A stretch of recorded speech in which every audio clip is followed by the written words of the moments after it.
Bismillahirrahmanirrahim. Assalamualaikum warahmatullahi wabarakatuh. Anak-anakku sekalian, kelas 12 MIA. Di sini Ibu akan memberikan contoh-contoh dari reaksi elektrolisis.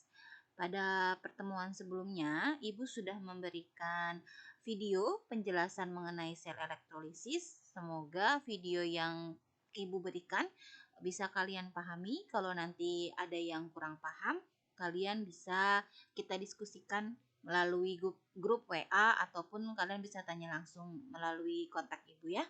Nah, di sini Ibu akan akan membahas sedikit ringkasan materi dalam video itu secara umum, secara intinya bahwa sel elektrolisis ini merupakan salah satu contoh lagi dari sel elektrokimia. Kalau pada sel volta itu terjadi perubahan dari energi kimia menjadi energi listrik, artinya reaksi redoks yang menghasilkan listrik, maka pada sel elektrolisis ini terjadi perubahan energi listrik menjadi energi kimia. Artinya di awal itu harus ada arus listrik dulu baru dia menghasilkan energi kimia dalam bentuk reaksi redoks ya. Maka hasil akhirnya adalah reaksinya dalam bentuk reaksi redoks. Nah, sama seperti pada sel volta, pada sel elektrolisis itu juga ada anoda dan ada katoda elektrodanya. Nah, di anoda terjadi oksidasi sama seperti pada sel volta ya. Di katoda terjadi reduksi. Hanya saja berbeda untuk muatan kutubnya. Kalau pada sel volta anoda itu bermuatan negatif, maka pada elektrolisis anoda itu merupakan kutub positif. Ya, jadi yang terhubung dengan kutub positif adalah anoda dan katoda adalah elektrode yang terhubung dengan kutub negatif. Atau di sini bisa kita singkat KNAP. Katode negatif, anode positif. Kalau sel volta itu kan kepan. Ini berarti kebalikan. Kenapa? Katode negatif, anode positif. Nah, karena di anode itu merupakan kutub positif, otomatis kutub positif ini akan menarik ion yang bermuatan negatif. Ya, sedangkan kebalikan pada kutub negatif dia akan menarik ion yang bermuatan positif. Artinya pada anode nanti yang bereaksi adalah ion negatif karena anode itu kutub positif, maka yang bereaksi adalah ion yang bermuatan negatif. Nah, pada katode karena katode itu kutub negatif, maka yang bereaksi pada katode adalah ion yang bermuatan positif. Di sini reaksi-reaksi elektrolisis secara garis besar, reaksi pada katode yaitu kutub negatif. Tadi katode itu kutub negatif, maka dia akan menarik ion positif. Artinya pada katode yang bereaksi adalah ion yang bermuatan positif. Nah, ada 4 aturan 1 sampai 3 ini jika dia berbentuk larutan, nomor 4 ini dia berbentuk lelehan atau leburan. Jika yang diketahui itu adalah larutan, maka kita harus lihat poinnya. Jika larutannya itu ion positifnya adalah asam, berarti dia mengandung H+, maka ini reaksi di katodenya. H+ itu yang terreduksi karena katode itu mengalami reduksi. 2H+ plus 2 elektron menjadi H2. Ingat kalau reduksi itu mengikat elektron, maka elektronnya ada di sebelah kiri tanda panah. Ya. Kemudian jika larutannya itu ion positifnya adalah ion logam 1A, 2A, AlMn, maka ion logam itu tidak akan bereaksi ya. Yang tereduksi adalah air, H2O. Penjelasannya ada di video yang sudah Ibu berikan sebelumnya. Maka yang tereduksi adalah 2H2O plus 2 elektron menjadi H2 plus 2OH-.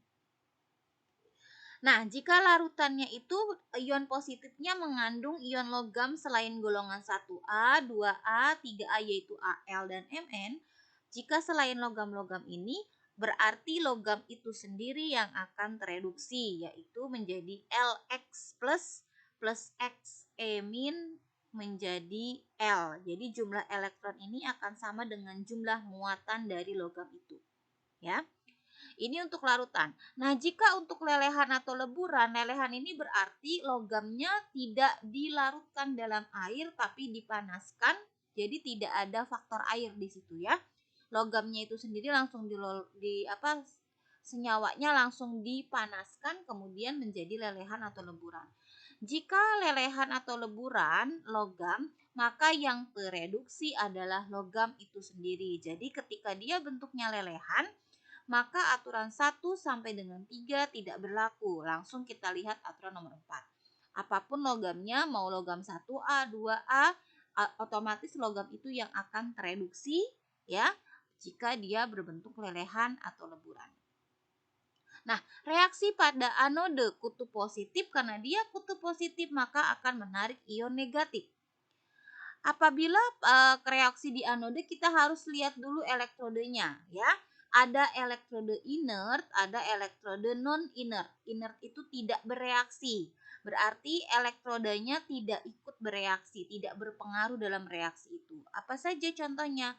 Platina atau PT, karbon atau C atau nama lainnya grafit, emas atau AU. Nah, jika elektrodenya 3 ini, maka kita lihat ion negatifnya.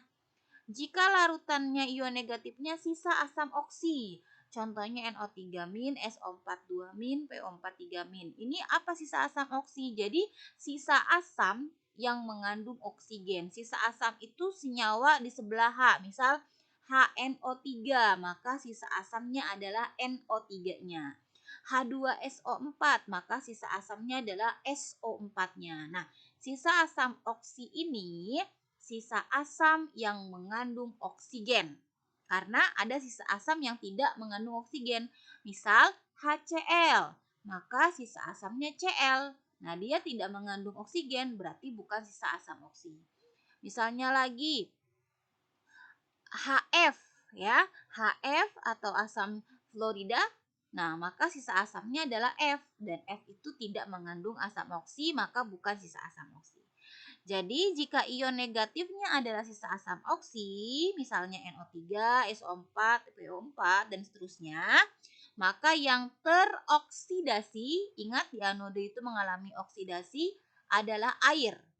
Ya, 2H2O menjadi 4H plus O2 plus 4 elektron. Kalau oksidasi elektronnya dilepaskan, maka ada di ruas kanan dari tanda panah.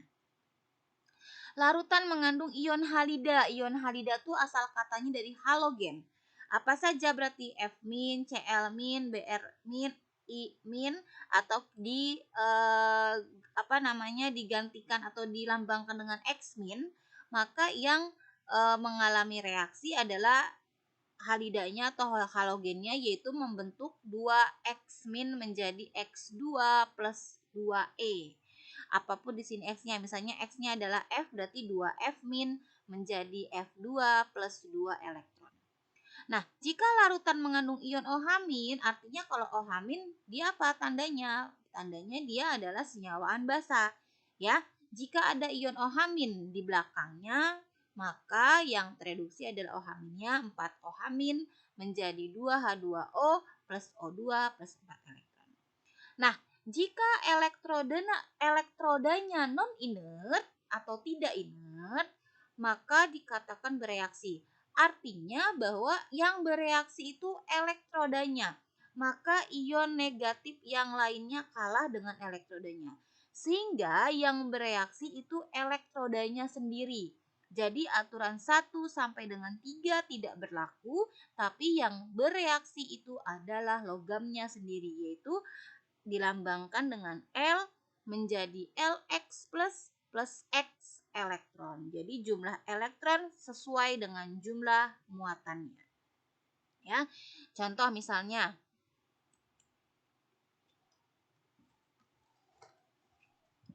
di sini Ibu berikan 3 contoh. Yang pertama adalah larutan Ki dengan elektrode PT. Buatlah reaksi elektrolisis dari larutan Ki elektrode PT.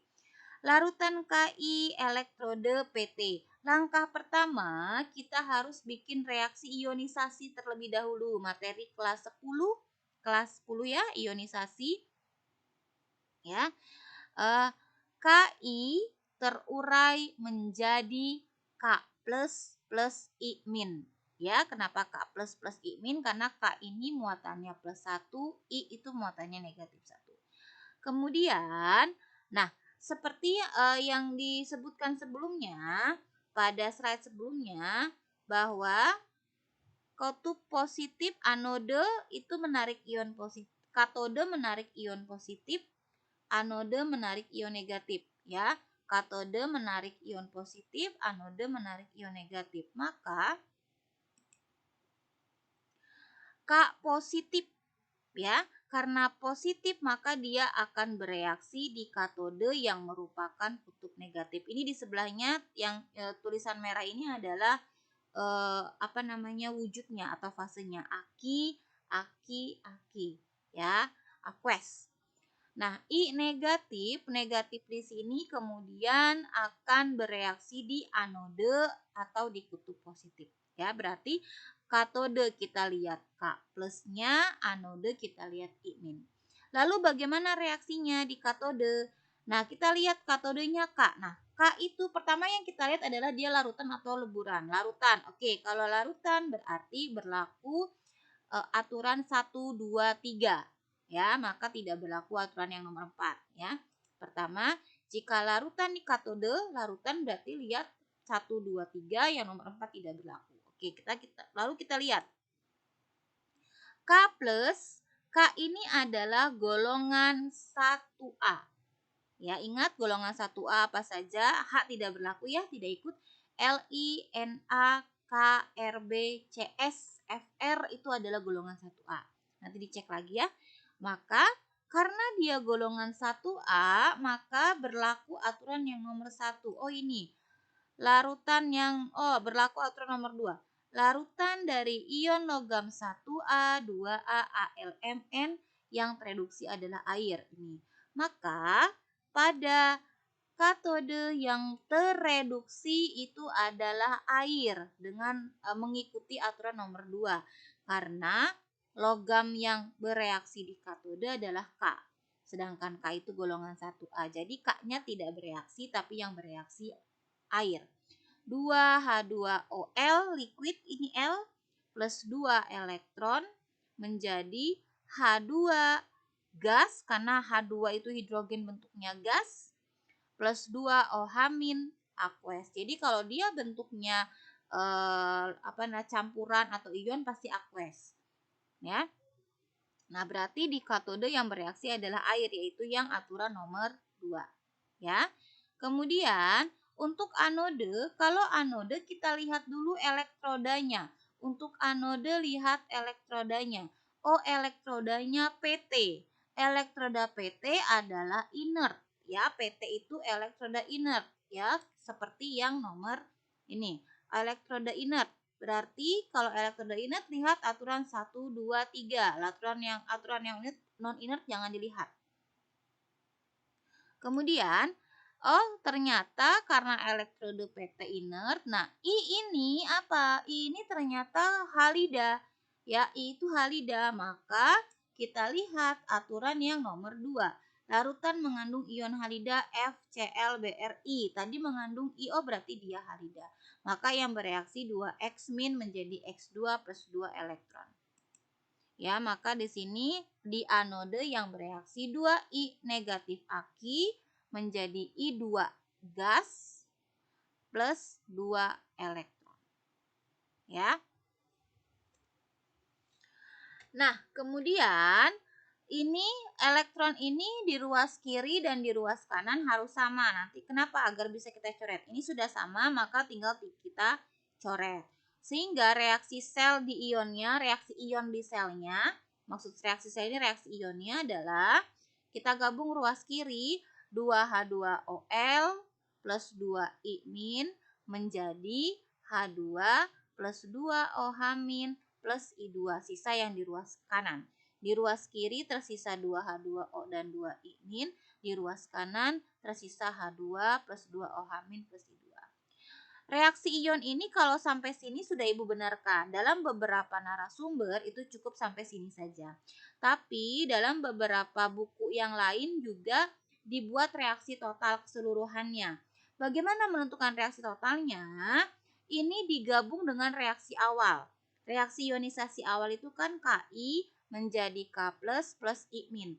Nah, karena pada reaksi ion I-nya berjumlah 2, maka reaksi awal ini kita kalikan 2. Ya, jadi ion yang di sini disesuaikan dengan yang di bawah. Ternyata di reaksi ion hasilnya ada 2 I min. Maka reaksi awal pun kita kalikan 2 biar sama dengan yang di bawah. Sehingga reaksi totalnya, reaksi ion ini kita gabung dengan reaksi awal hanya dikalikan 2. Maka ini menjadi 2Ki menjadi 2K plus 2 I min. Ini reaksinya aqueous, aqueous, aqueous. Nah, ini tuh reaksi ionisasi awal yang ini. Ya, reaksi ionisasi awal hanya kita kalikan 2 agar sama dengan reaksi ion yang di atas. Tujuannya agar I-nya bisa hilang. Oke, di sebelah kiri di atas ada I, di bawah ada I, kita coret. Sehingga sisanya di ruas kiri 2H2O plus 2Ki, I-nya hilang, menjadi 2K plus 2OH min plus H2 plus I2. Ya. Kemudian di sini ada K plus dan OH min sama-sama 2. Ini bisa kita gabung menjadi KOH.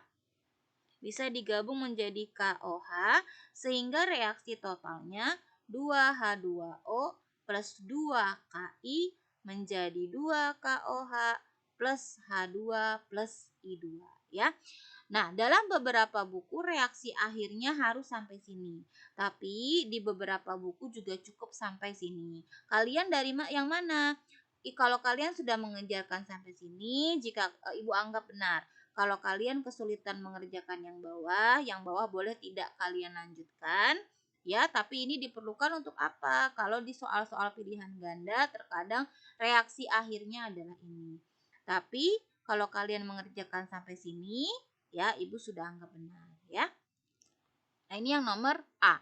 Sekarang yang B, lelehan NaCl dengan elektroda C. Nah, berarti kita lihat reaksinya. Lelehan. Ya, seperti biasa reaksi ionisasi kita ionisasikan dulu Na plus aqueous menjadi Na plus Cl min. Lihat reaksinya adalah lelehan. Karena lelehan, maka di katode yang bereaksi logam itu sendiri. Ya, seperti yang sudah dijelaskan bahwa ion positif akan bereaksi di katode, ion negatif akan bereaksi ini anode positif ya harusnya ya. Cl- bereaksi di anode kutub positif, Na plus bereaksi di katode kutub negatif. Karena soalnya adalah lelehan maka di katode yang bereaksi adalah logam itu sendiri yaitu Na seperti pada aturan yang nomor 4. Ketika lelehan maka 1 sampai 3 tidak berlaku, kita lihat yang nomor 4. Lx plus X min menjadi L. Oke, berarti yang bereaksi adalah Na. Karena Na itu muatannya plus, maka di katoda Na plus elektron menjadi Na. Jadi ion ini tergantung logamnya. Karena Na itu muatannya plus, maka Na plus elektron menjadi Na. Jumlah elektron sama dengan jumlah muatan positifnya. Kalau Mg, karena Mg 2 plus, maka di sini Mg 2 plus 2 elektron dan seterusnya. Nah, di anode itu Cl. Ingat, setiap anode maka harus kita lihat elektrodenya. Untuk anode lihat elektrodenya. Elektrode C. Elektrode C itu adalah elektrode inert. Ya, maka ketika elektrode inert C-nya tidak bereaksi. Sehingga kita lihat Cl-nya. Cl itu apa? Halida. Maka ketika halida reaksinya sama seperti yang nomor 1. Oh, berarti di anode yang bereaksi adalah 2Cl- menjadi Cl2 plus 2 elektron. Aq, Cl-nya Aq, kalau ion pasti aqueous. Na itu logam padatan, S berarti Cl2 itu bentuknya gas berarti G. Nah, berarti di anode 2Cl- menjadi Cl2 plus 2 elektron. Kita lihat di sini elektronnya belum sama, maka harus kita samakan. Caranya kita kalikan elektronnya. 1 kita kalikan 2, yang bawah 2 kita kalikan 1. Karena dikalikan 2, maka angka depan, koefisien depannya berubah. Ingat, yang berubah hanya koefisien depan. Muatannya tidak boleh berubah. Berarti menjadi di katode N2Na plus 2 elektron menjadi 2Na. Di anode tidak berubah karena dia tetap dikalikan 1, tetap 2Cl- menjadi Cl2 plus 2 elektron. Nah, ini kemudian kita gabung, habis ya, berarti reaksi reaksi ion di selnya 2Na plus 2Cl- di ruas kiri menjadi 2Na plus Cl2. Ya. Kalau kamu kerjakan sampai sini sudah Ibu anggap benar. Atau jika ditanyakan reaksi totalnya adalah kita gabung reaksinya dengan yang di atas.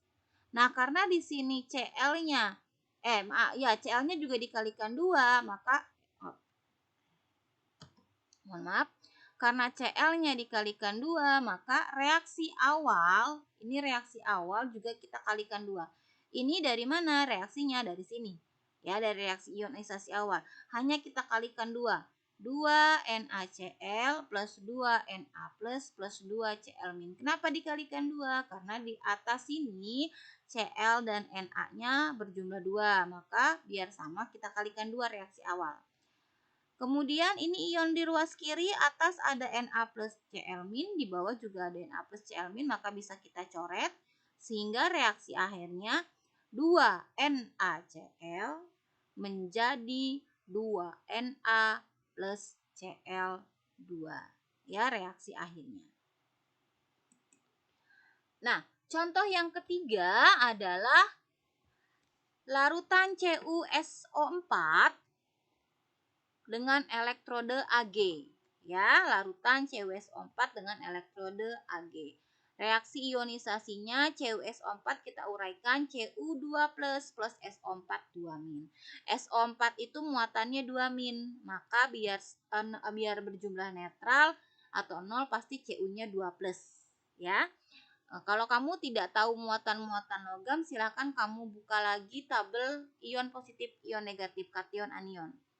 Cu2 plus SO4 2-. Oke. Nah, Cu2 plus karena dia kutub ion positif maka bereaksi di katode, SO4 2- maka dia bereaksi di anode. Lihat dulu soalnya larutan. Oke, karena dia larutan maka berlaku aturan 1, 2, dan 3. Nah, Cu ini logam lain selain 1A2A3A, maka yang bereaksi adalah logam itu sendiri. Ya. Maka di katode yang bereaksi Cu ya menjadi Cu2 plus aqueous plus 2 elektron. Elektronnya mengikuti jumlah muatannya menjadi Cu. Ini yang di katode ya, yang di katode. Sesuai dengan aturan yang ini. Logam lain, larutan logam lain, maka logam itu yang bereaksi ya. Kemudian, nah, untuk di anode SO4, kita lihat elektrodenya. Seperti biasa, anode lihat elektrodenya. Oh, ternyata elektrodenya Ag. Elektrode Ag adalah non-inert. Ya, seperti aturan. Karena dia elektrode non-inert, berarti tidak berlaku aturan 1, 2, dan 3. Maka yang bereaksi itu logamnya itu sendiri. Berarti si logam elektrodanya yang bereaksi. Karena di sini elektrodenya adalah Ag, maka yang bereaksi adalah Ag. Anode, nah Ag itu berapa muatannya? Positif 1, maka menjadi Ag plus elektron. Ya, dari mana Bu Ag itu positif? Nah, kamu cari di buku kelas 10 ada kation anion. Nanti akan ketemu Ag itu muatannya plus 1 ya. Ag menjadi Ag plus elektron. Ya, anodenya Ag-nya karena dia elektronnya non-inert. Oke, elektronnya tidak sama di katode 2, di anode 1, maka kita kalikan. Di katode kalikan 1, di anode kalikan 2, maka di katodenya tetap tidak berubah karena dikalikan 1, di anodenya berubah menjadi 2Ag, menjadi 2Ag plus 2 elektron. Kemudian reaksi ionnya, elektronnya kita coret, kita gabung berarti ruas kirinya Cu2 plus 2Ag. Reaksi sebelah kanannya Cu plus 2Ag plus. Nah, kita buat reaksi totalnya digabung dengan reaksi awal ini, ionisasi awal. CuSO4 menjadi Cu2 plus SO4 2-. Nah, kalau di sini tidak kita kalikan 2, kenapa? Karena jumlah ion Cu-nya sudah sama. Pada hasil reaksi ion dari elektrolisis Cu-nya berjumlah 1. Dan reaksi ion awal adalah Cu-nya juga 1, maka tidak perlu kita kalikan.